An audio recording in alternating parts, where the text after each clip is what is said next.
150 years ago, in 1869, something really strange happened here in Ann Arbor. Something new, something revolutionary, something that went totally against the grain of accepted medical practice. And that is that a university decided to own and operate its own hospital. First time it had ever happened in the country. Now, if you looked around in 1869 and you said, where's this likely to happen? You probably wouldn't have said Ann Arbor. You might have thought on the eastern coast in one of the big metropoles, perhaps in Philadelphia, home of the oldest hospital in the United States, Pennsylvania Hospital, in a city of 121,000 people. Or maybe in Boston, home of Harvard University, population of 136,000, or maybe Columbia University in New York City, almost 500,000 people. Those were the places you might have expected to see this revolution take place. But that's not where it happened. It happened here in Ann Arbor, Michigan, a sleepy little town, only recently incorporated as a city of about 3,000 people out on the western edge of the frontier. It was here that a university decided to own and operate a hospital for the benefit of the university and the medical school. This was the first hospital. It's a converted professor's house on North University. A lot has happened since then. For one thing, this model has been emulated all over the country by all of the other universities that have chosen to own and operate university hospitals. For another thing, what it means to be a university hospital has changed dramatically and will undoubtedly continue to change. So over the next 50 minutes or so, what I would like to do is talk about a few things. One is to make it clear that while it may seem obvious to you today that we ought to have a university hospital, it just seems to make sense. It was actually a radical and unexpected decision when it was first made. We'll ask, who made the decision? Why? What difference did it make? We'll look at how the hospital has changed over time, and at the end, I'll come back and reflect on how university hospitals today are in some ways similar to and in some ways different from the original university hospital. But before we do that, before we get into the substance, I want to just take a moment and answer the question that probably been troubling you for about the last 5 minutes, which is, why talk about history? I mean, shouldn't we be a lot more concerned about talking about the future than talking about the past? What's the value in considering events of long ago? Let me suggest a few reasons why I think we all benefit from thinking about the history of medicine. For one, history helps us understand that things change. Facts change. All the stuff you're busy learning and memorizing and taking on the step exams, much of that, all of that will change. Much of it will change in your lifetime. Similarly, how we ought to train physicians has changed and will continue to change. Next, how do things change? Well, the answer is people make choices. There's nothing inevitable, there's nothing obvious, there's nothing natural about the world we are in today. We're in the world today because people made choices that this is what we ought to do. They made those choices within a particular social context. And that should be liberating because that says that we too get to make choices. We too can say that the way things are today isn't the way they ought to be, and we want them to change. And they will continue to change into the future.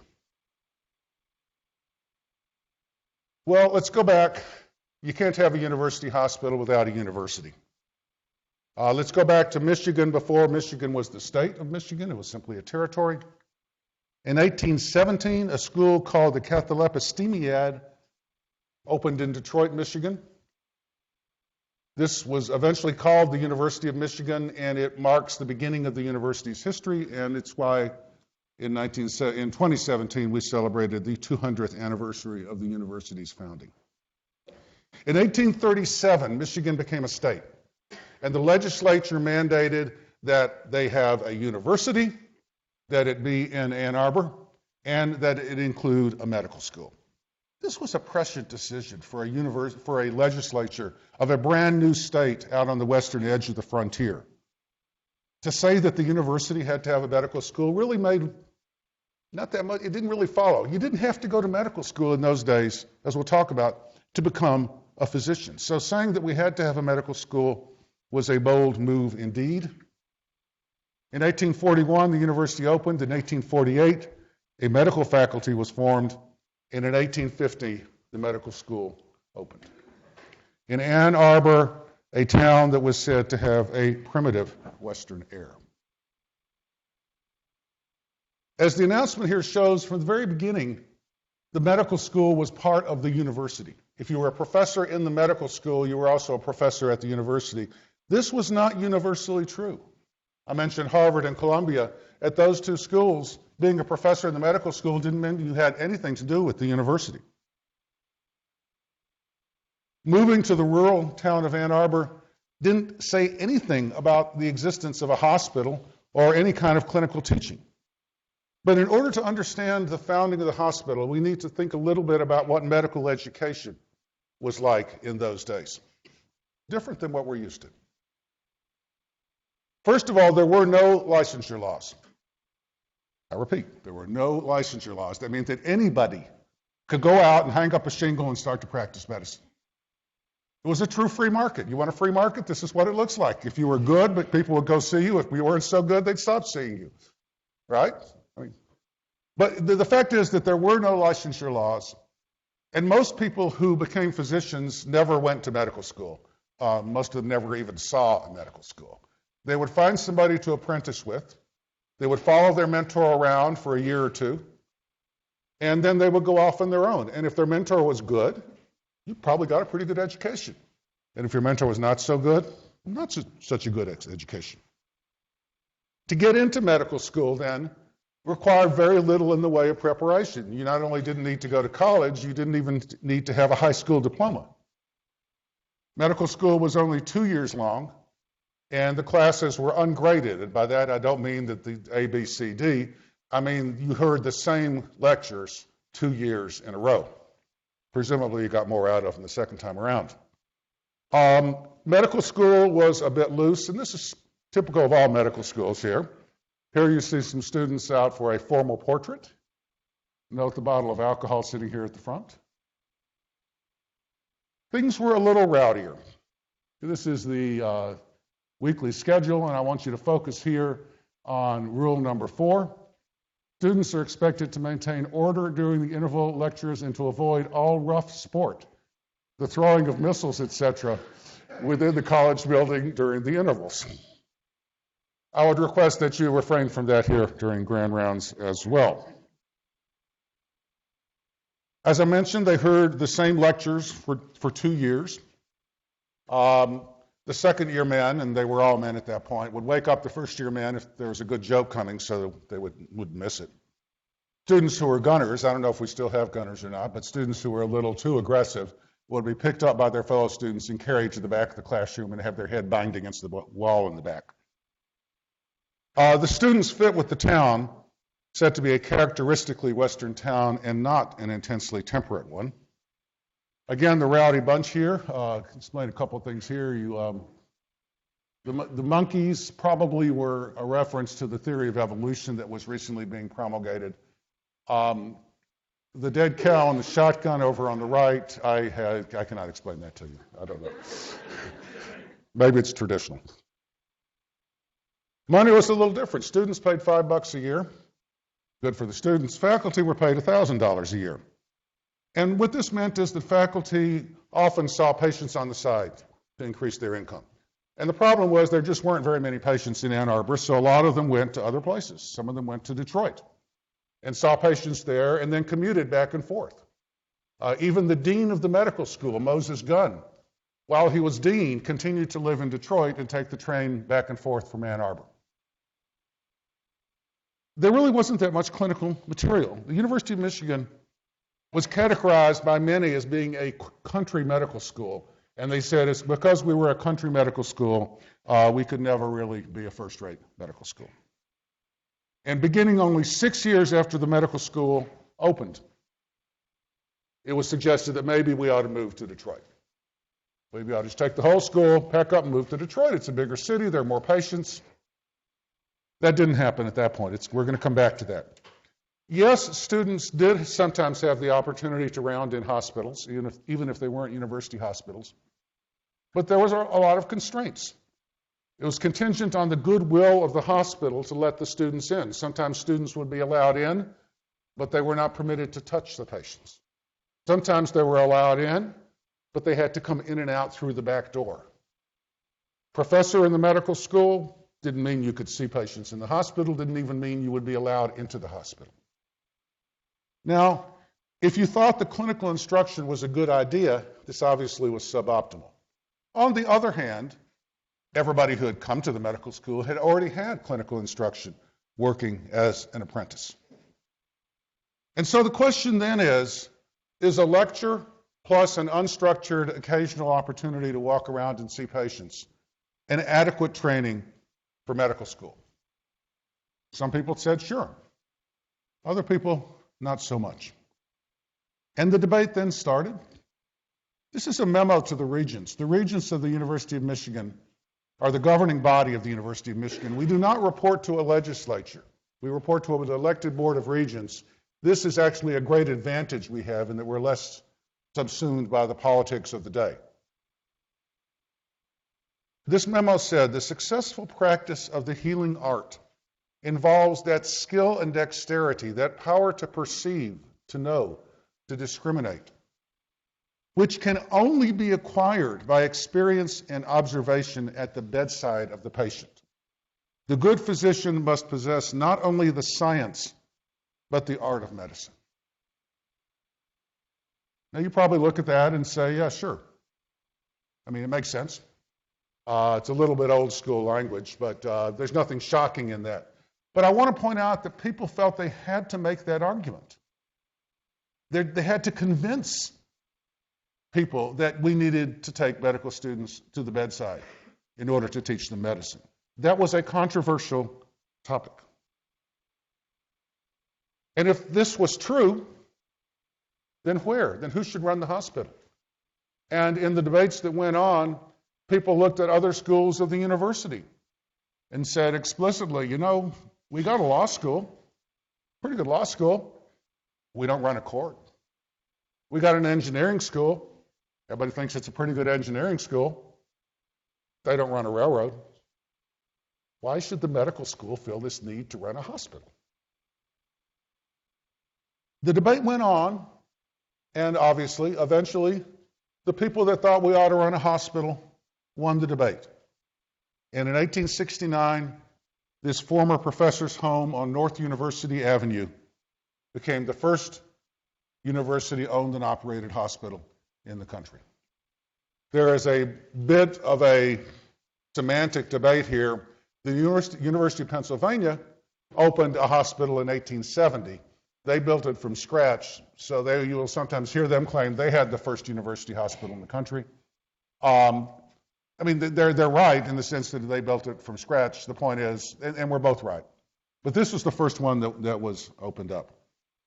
It was a 2-story stucco home, 4 rooms, 20 patient beds. It was converted at a cost of $582.18. It's about $11,000 in today's dollars. It was not unusual in being a small home converted to a hospital. This is what a lot of hospitals looked like. But it was unusual in that it was a university hospital. What do I mean by that? This was created to serve a primary purpose of the university. It was created to serve the educational purpose.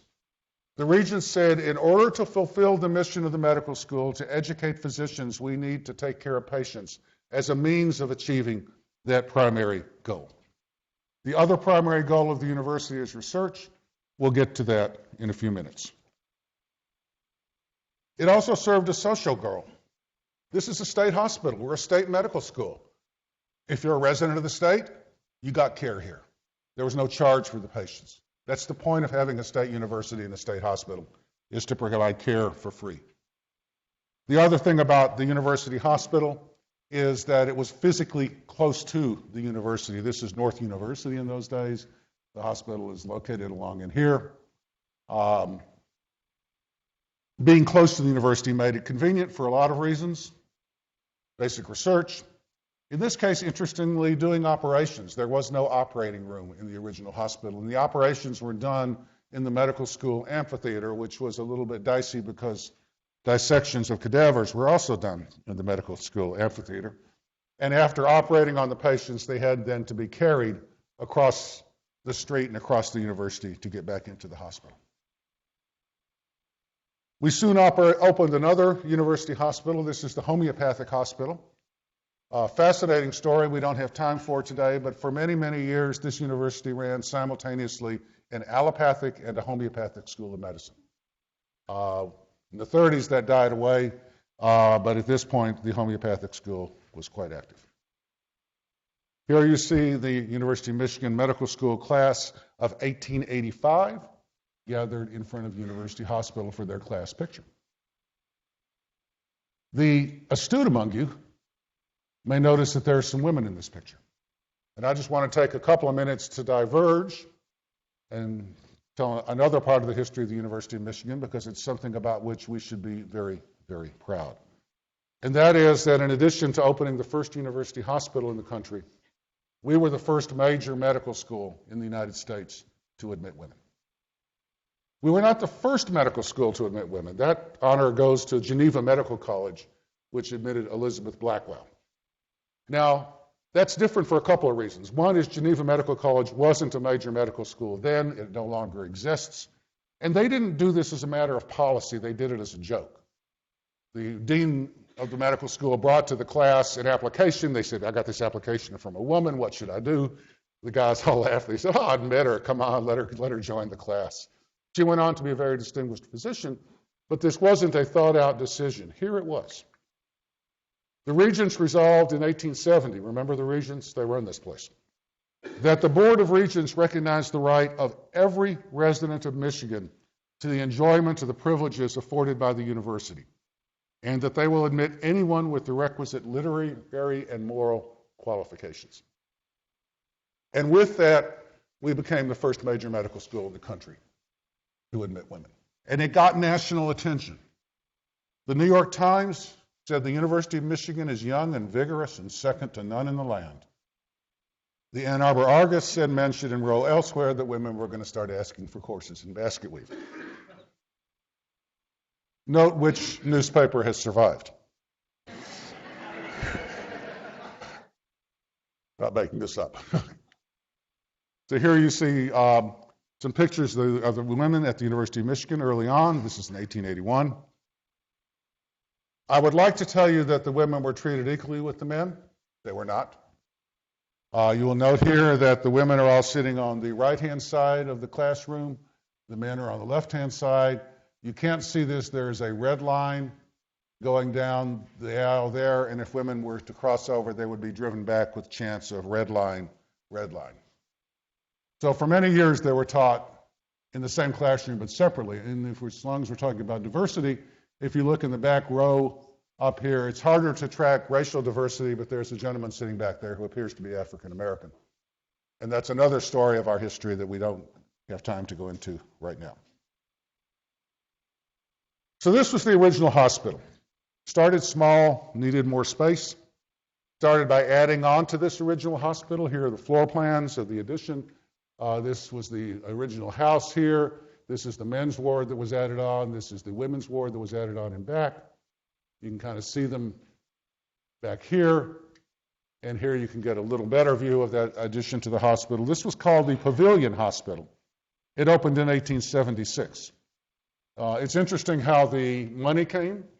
The state legislature put in $8,000. The city of Ann Arbor put in $4,000. So the city was going halvesies with the state to help create the new university hospital. It was never intended to be permanent. They figured it would get eventually too contaminated with all the infectious diseases and would have to be burned down. The tops here, the cupolas, are designed for ventilation, which was good for cutting down on the incidence of infection. The homeopathic hospital actually had the first operating room. Here you see the student operating room. There's obviously some differences, starting with the fact that nobody is wearing a mask. But this meant that patients could be operated on and didn't need to be moved across the university.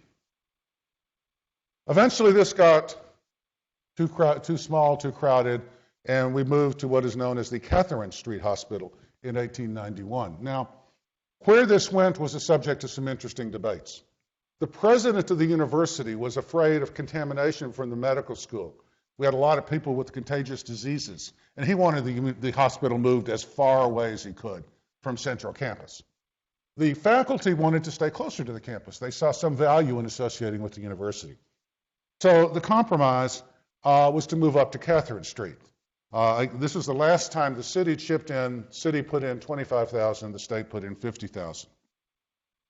But where to get the patients to teach? Ann Arbor's a small town. It was a small town then. This is an issue that we confront even today, even as recently as, a couple of days ago, there was an announcement about a new network for caring with patients with cancer throughout the state. So this question of where are we going to get patients for our university hospital is not brand new, and it really came to a boil in the run-up to this hospital. It made sense before. Faculty wanted to have patients to see. It made even more sense when we were running a hospital, and people only had to look right down the street to the booming city of Detroit. Detroit was a boom town. The population had gone up from 286,000 to 466,000. The Erie Canal had opened up commerce and traffic between Detroit and the East Coast. The auto industry was about to be going great guns. For a first-class medical school, you needed adequate patients for clinical instruction. And for many people, it seemed fairly obvious that we just needed to build the next hospital in Detroit, and everything would be so much better. This split the medical school wide open, and not in a particularly nice way. In fact, the chair of ophthalmology, a guy named George Frothingham, in 1889, went to the state legislature to argue against a request by the university for funds to build a new hospital. He claimed, quote, "It was just as reasonable to raise oranges in Canada as to maintain a complete clinic in Ann Arbor." I like that, raising oranges in Canada. For our guests, we are about 45 minutes from Canada, and it's colder up there generally than it is here. Trivia question you can ask when you're going rounds is, if you went to Canada by the most direct route possible from Ann Arbor, what direction would you be going as you entered the country? Due south, exactly. Yeah, there's your geography trivia for the trip. But this wasn't trivial to the people. I mean, think about it. Dr. Carruthers, what do you think about a chair of a department going to the state legislature and arguing that the medical schools shouldn't get the money it had requested? How long are you going to be chair if that happens? Well, this happened. Here are some headlines that tell you, this kind of a collection. McLean was another faculty member who felt the same way.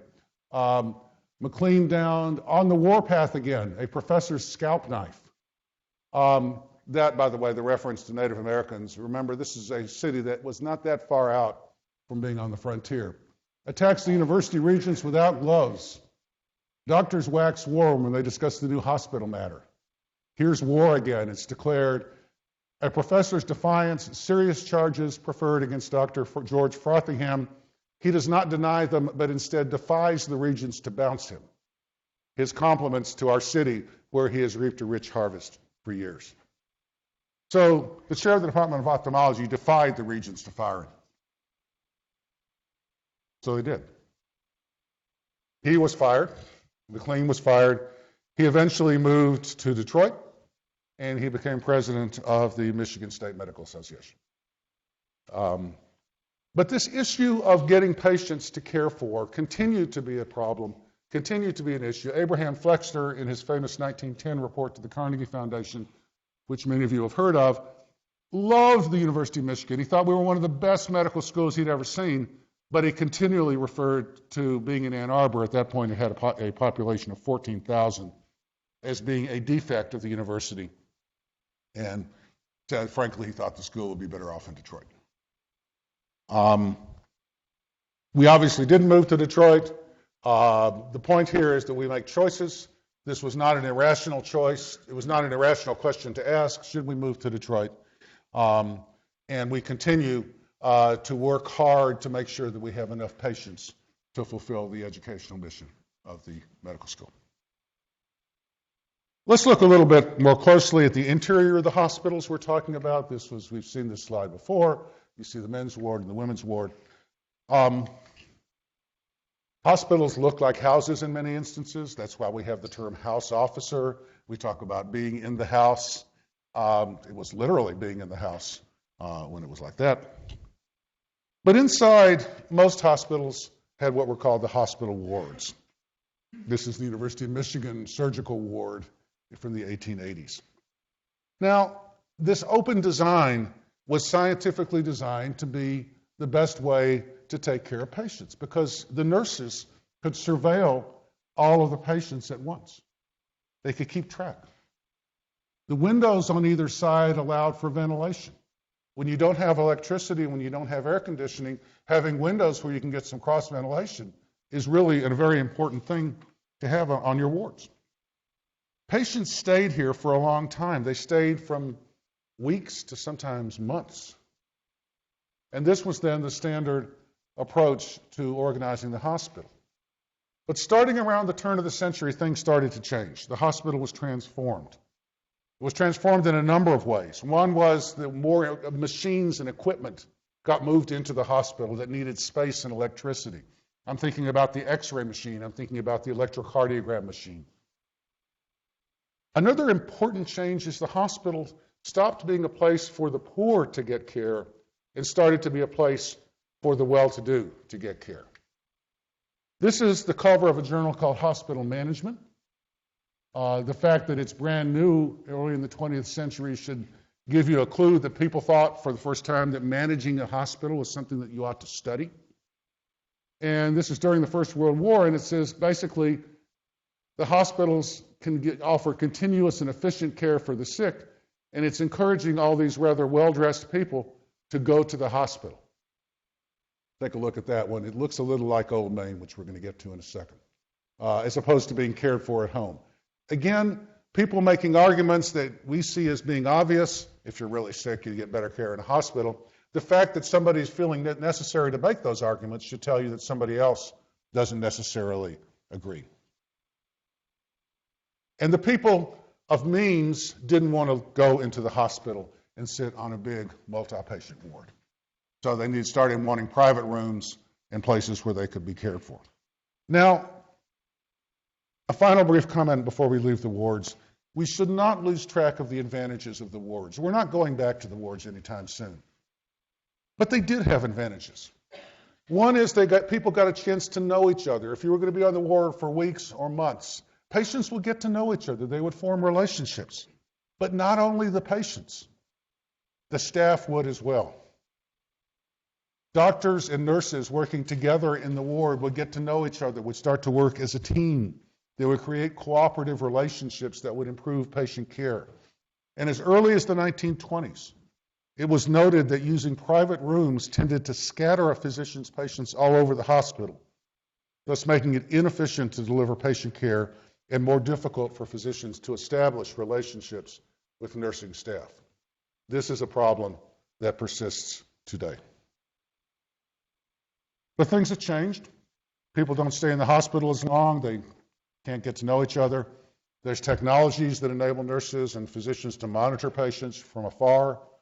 Private rooms are necessary to isolate patients with infectious diseases. And we also probably value privacy and confidentiality a bit more than the 19th century. A few more drastic changes before we make our way to Old Main Hospital. Nurses. Nursing used to be something that you did if you were in the hospital and you got better, but you were poor and had nowhere to go. You would stay in the hospital and function as a nurse. Starting in the late 19th century, the University of Michigan's nursing school opened in 1891. We had professionalized nursing care, and nurses became a part of the care team. We see this today with interprofessional education and a lot of attention to how physicians and nurses ought to work well together. One of the things that was new, and these are a couple more slides from this hospital management journal, which I really like. get together and your problems will disappear. This shows the superintendent, the dietitian, the superintendent of nurses, the department head and staff, all sitting down to negotiate how to deal with the problems in the hospital. Again, suggesting that before this, one person made all the decisions. Now they're saying we need to cooperate. And we've got people who are heads of different departments. Will it come to this? Please, emergency and operating room, quick. I got to stand in line and punch the clock. We grapple today with issues both of organized workers and also with issues of time constraints and work hour restrictions. The world is better now with work hour restrictions. I restrict myself to tales of the giants only once per day when I'm on the wards, and I've already told one today, so I'm not going to tell another one. But the point is that there are pluses and minuses to limiting the number of hours that people can work and keeping track of it. And finally, money. I haven't talked much about money because money didn't have much to do with the hospital in those days. But as you have professional nurses, as you have new technology, suddenly money becomes more important. This is a slide that emphasizes the importance of accounting. As you see, the bridge of correct accounting will take you over the torrent of war prices and get to Solventville, whereas this poor gentleman's faulty accounting will not give him any way forward. So money starts to become much more important. Catherine Street got too crowded, didn't have enough room for labs, didn't have enough room for teaching, and we moved into what is known as Old Main Hospital. I'm curious, how many people in the room saw Old Main? Quite a few, tending to be located on the right-hand side of the auditorium. This was when I came to Michigan in '84. This was the hospital that was up. It opened in 1925, and let me show you a couple of slides. This is just another picture of it in those days. For those who haven't seen it, to give you a sense of where it was located, it's basically where the CVC is now. The Detroit Observatory is still in existence. Simpson Institute is still in existence. You came down this street and there was Old Main. Detroit Observatory, it's very confusing when you first move to town. You think it's in Detroit, but it's not. If you want to go to a reception there and you think you're going to have to drive to Detroit, it's confusing. Not that I would know. Again, this shows the observatory, Simpson Institute, gives you a sense of where it's sat in relationship to some of the other buildings that still exist. Old Main Hospital was designed by Albert Kahn, a very famous architect. It was modeled on factories. Albert Kahn also designed the River Rouge plant at the Ford Motor Company, Hill Auditorium here on campus, many other buildings. It had 1,225 beds. It was triple the size of the Catherine Street Hospital, and at this point was by far the largest publicly financed structure in the state. It was about 450,000 square feet, 9, later 13 stories, and cost about $4.5 million. That's a little over $65 million in today's dollars. It was self-consciously labeled University Hospital, and it emphasized the importance of research. Over there it says University Hospital. One of the ways that the University Hospital supported research was by having space for on-site laboratories. But what's cool about this hospital is it wasn't just a place where you put laboratories. It was itself a laboratory. And let me explain how and why, because the implications here are something that we literally use every single day. Back in those days, electrocardiograms were big and bulky. Here you see somebody getting Einthoven lead 1, recorded by having hands and feet in buckets of saline, lead 3. The electrocardiogram machine was, again, big and bulky. You recorded it on a photographic plate. It dropped here into an oil bucket. And you couldn't move this around, and you couldn't move patients around. So the hospital was built in order to allow, first of all, a space galvanometer is the term that was used for the electrocardiogram machine. It's a string galvanometer. And a guy named Frank Wilson ran the cart station. We have the Wilson service in his honor.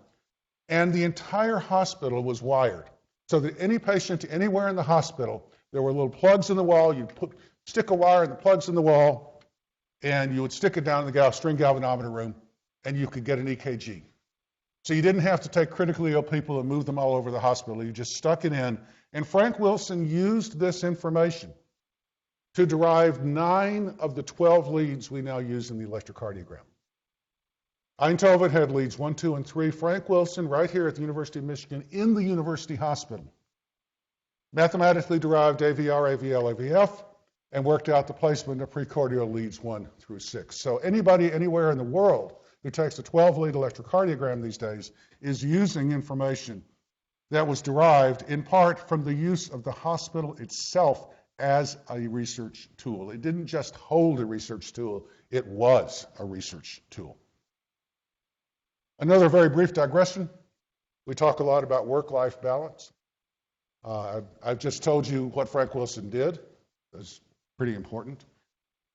He also had hobbies. He liked to take pictures of birds. He actually went all over the world taking pictures of birds, and I'd like to show you a couple of pictures of birds. Again, work-life balance. He had something in his life other than electrocardiography. I am not a birder myself.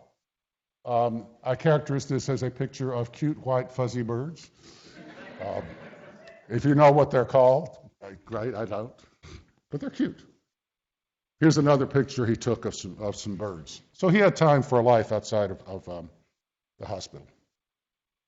Moving on towards the present, we come to the Second World War, which had an enormous impact on medical practice, which we don't have time to get into in detail. One of the changes was specialization and a growth in residencies, not to mention a growth in research dollars in the NIH, and a desire for more places in which people could do their training. And the University of Michigan has been very proud since the early 1950s to be associated with the hospital shown here, which is the Ann Arbor Veterans Administration Hospital. Here's another early picture of the VA, and here's another one, which has played an important role in fulfilling the missions of the university hospital. Now, we live in a world that has larger context, and there are changes in the country that affected us as well as all other hospitals that have a local connection. This, some of you may recognize, is JFK, John Kennedy. Some of you also will recognize that he's standing here in front of the Union in Ann Arbor, Michigan. He has not yet become president, but he's advocating something called, he's running for president when he makes this speech. It's about 2 in the morning. He got here late. And he's advocating something called the Peace Corps, and he's talking about the institutional importance of as well of taking care of one's citizens, the government responsibility. And one of the big problems was people couldn't afford to pay for medical care. As you know, President Kennedy did not live to carry out his dreams. Some people actually said he was a show horse, good at and flashy at saying things, not as good at getting things done as this man. His vice president, who became president, this is, of course, is Lyndon Baines Johnson, who evoked the notion of the Great Society. And where did he talk about the Great Society for the first time? In the big house. He's standing here at the graduation at the University of Michigan Stadium, and he's laying out what is to become Medicare and Medicaid. And I show you this because this is something that shaped all of medicine. The University Hospital here and university hospitals all over the country were profoundly affected by the fact that now it meant that if you were over 65, you could go to the hospital and it would be paid for, which not only was good for patients, it was also good for us because it meant that we were getting paid to take care of older people. I'd like to briefly take us on a walk through Old Main for things we no longer see, and my thanks to Carol Kaufman for this series of slides. Those of you who heard her grand rounds, you've seen these slides before. Here we have wards in the Old Main Hospital, people making rounds in Old Main. Laboratories. Our new interns, you will not be expected to spin crits on the floor, nor will you be expected to do gram stains on the LPs, etc. We were. And we went into these labs, and people actually did those kinds of tests here in the lab. Here you see somebody spinning a crit. It turns out that you too can evaluate the hematocrit if you know what you're doing. It's not hard. We don't recommend pipetting by mouth anymore. A card catalog, a nice symbol that you can ask your parents what this was for. File cabinets where we used to keep our papers. Handwritten charts. We used to actually take pencil and paper and write things down and stick them in charts, and that's how we kept track of patients. Finally, not just the X-ray viewers. We still have these around the hospital. I think we have one in the Talman clinic I work in. This has been taken down. We used to have, x-rays used to be physical objects you would stick up in front of bright lights. You're laughing. Many people here have never seen an x-ray like that. The other thing that's interesting to note is that our friend here is smoking a cigarette while he's looking at the x-rays.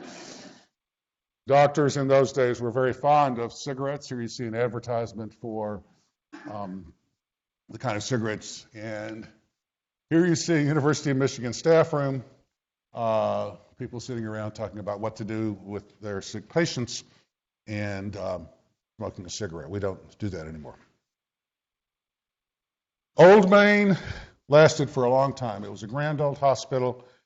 Eventually, it just couldn't sustain anymore. There were a lot of technologies, used a lot of power. There used to be blackouts in Old Main. There used to be power surges. It wasn't air conditioned.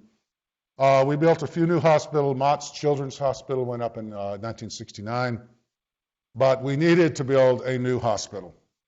The chair of internal medicine at that time is a guy named Bill Kelly, and I'll show his picture because we normally see pictures of him later in his career. He was key to building this new hospital. This is to show you where the new hospital went. Again, we're back to Old Main here. This was the space here where the new hospital was going to be. Just a couple of pictures of the old hospital coming down. I took some of these myself. I thought it was very poignant. I mean, this is Old Main.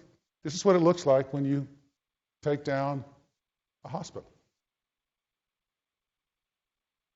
Think about each one of these windows. Think about what happened in that, I don't know, but think about what happened in that room right there. People died in that room. People lived in that room. People got wonderful news in that room. People got horrible, gut-wrenching news.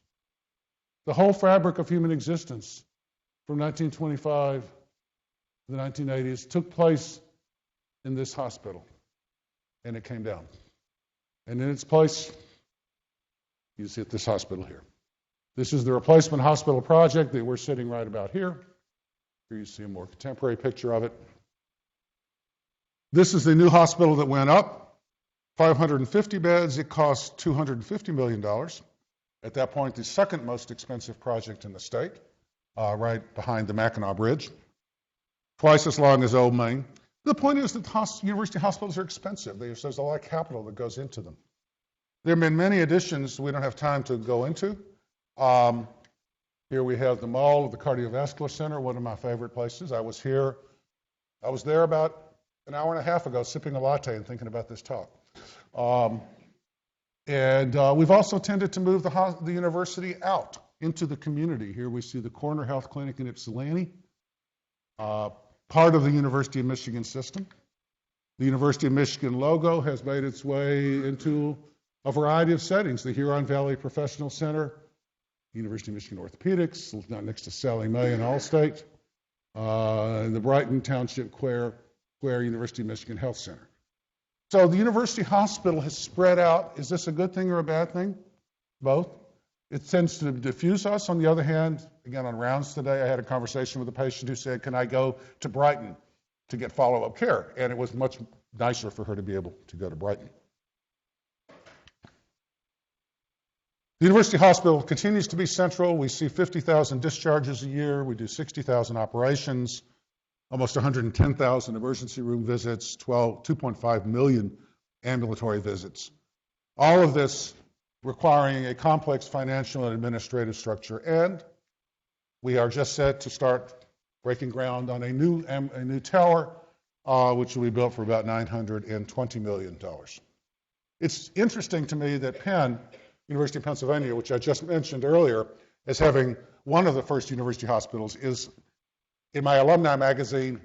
They're also building a new university tower that I think looks quite similar to the one that we're building.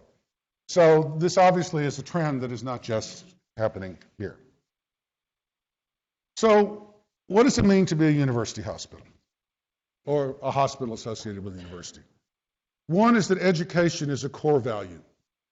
The university hospital exists to serve the core value of education. Research is another core value. Often there's physical proximity to the university, which facilitates all sorts of interactions. It is not irrelevant that you can walk out this door here and be in the Department of Anthropology in about 10 or 15 minutes, easily. So it helps facilitate that sort of communication. There's also a social mission. The University Hospital, part of our mission is not only to provide care for the underserved. Remember, the first university hospital provided care for free, but also the social mission of reproducing ourselves, of training the physicians of the future. The trainees we have now are going to take care of us as we move forward. You are the people that will be taking care of me when I get old and sick, and I hope you do a good job. So what's new and what's old? What's new? Change is pretty obvious. Size. These are university hospitals have gotten much bigger, both in the absolute size and in relation to the university. Their location, their reach into the surrounding areas. The use of technology, the import of nurses and other professionals, complex administrative and financial structure, shorter stays, private rooms. This is new. This is change. Maybe there's some continuity too. In part, the social mission. Care was once free. We deliver uncompensated care here. But there's continuity as well. Just like in 1869, we're taking care of sick people. We're delivering patient care. We're trying to do so at the very highest possible level. We're a part of the University of Michigan. We report to the Board of Regents. This is important.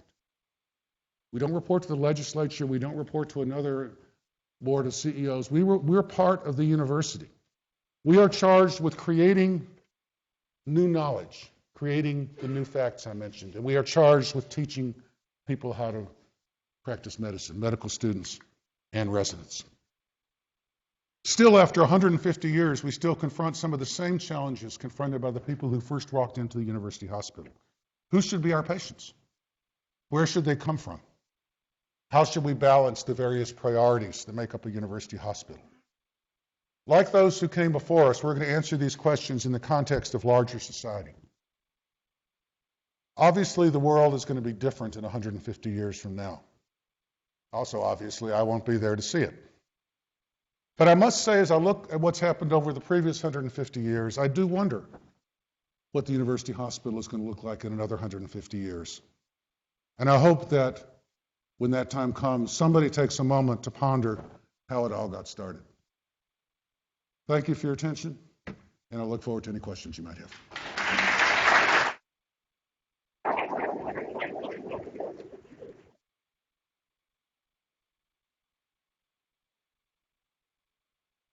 Joel, as usual, that was wonderful. So we'll take questions.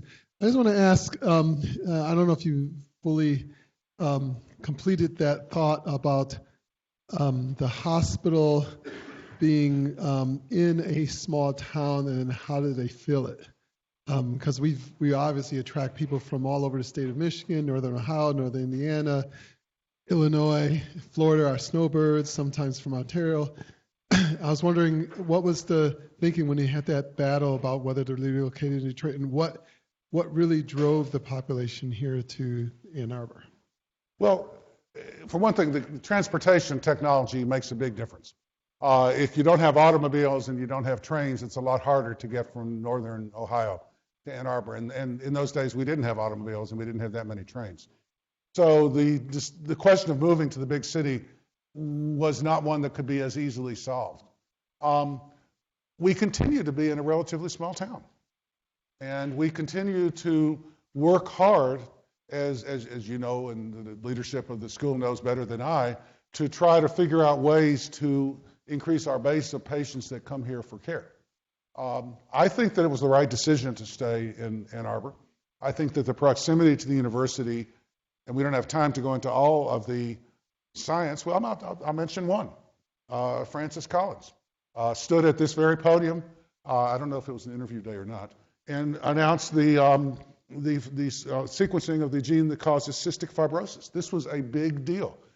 Francis Collins is now the head of the National Institutes of Health, as you may know. Would he have been able to do the same work if he had been separated from the university? I don't know. We could ask him. But my guess is that it helped to be right here, surrounded with the basic science in order to get that work done. And just in addition, the School of Public Health spun off the medical school 100-something years ago, and this was the in the Rackham building was the announcement of the polio vaccine Absolutely. success. Questions from the audience, please?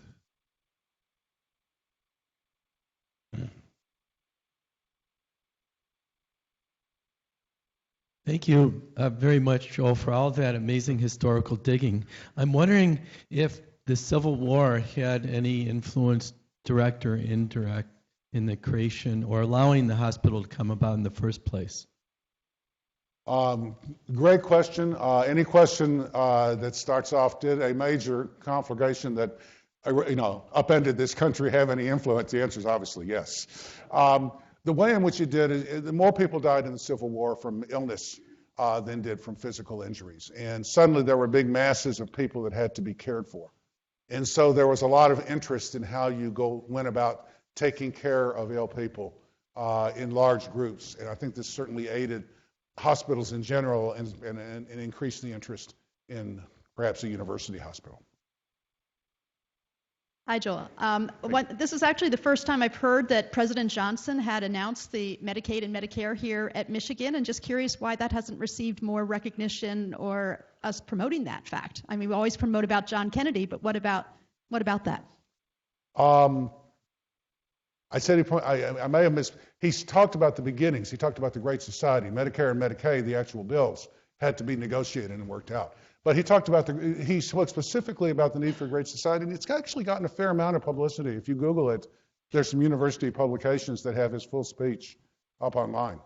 Why it hasn't gotten more attention, I can't answer that. Questions? You mentioned the pavilions that were made to be burned down. I wonder if that was a popular trend in hospitals of the time, or if that was another University of Michigan innovation. It was talked about at the time.